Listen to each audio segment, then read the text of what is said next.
Hello everyone, तो स्वागत है आप सभी का एक नई वीडियो में। और अगर आपने अभी तक सब्सक्राइब नहीं किया है तो please like share and subscribe my channel. चलिए शुरू करते हैं आज की कहानी। तो क्या कभी आपने सोचा है अगर देवताओं में भी तुलना हो जाए तो उसका परिणाम क्या होगा?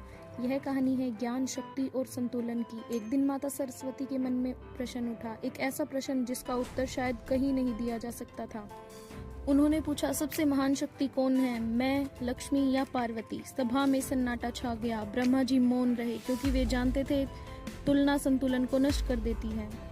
तभी विष्णु जी ने शांत स्वर में कहा, सृजन को ज्ञान चाहिए, संरक्षण को धन और विनाश को शक्ति चाहिए। तीनों शक्तियां समान हैं, एक के बिना दूसरा अधूरा है। लेकिन माता पार्वती को तर्क नहीं, उत्तर चाहिए था। उत्तर न मिलने पर वे विनम्रता में नहीं बल्कि क्रोध में अदृश्य हो गई। वे यज्ञ के समय लौटी। उनकी वीणा मधुर नहीं थी, उनका संगीत हिंसक हो चुका था। जहाँ ज्ञान होना चाहिए था वहाँ अराजकता फैल गई थी। यज्ञ को जलाने में असफल होकर सरस्वती जी ने उसे डुबाने का निर्णय लिया। वे एक प्रचंड नदी बन गई, बाढ़ वेदी की ओर बढ़ने लगी। सृजन स्वयं खतरे में था। तभी विष्णु भगवान उस नदी के मार्ग में खड़े हुए। ना कोई युद्ध, ना कोई क्रोध। उन्होंने नदी को समुद्र की तरह अपने अंदर आत्मसात कर लिया। नदी विष्णु जी में आत्मसात होने के बाद शांत हो गई, विनाश रुक गया और संतुलन फिर से स्थापित हो गया।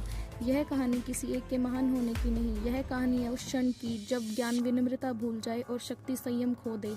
अब बताइए, सबसे महान कौन है? सरस्वती का ज्ञान, लक्ष्मी की समृद्धि या पार्वती की शक्ति, या फिर तीनों ही संतुलन में सबसे महान है? कहानी कैसी लगी कमेंट में ज़रूर बताएं और ऐसी ही कहानियों के लिए सब्सक्राइब माय चैनल।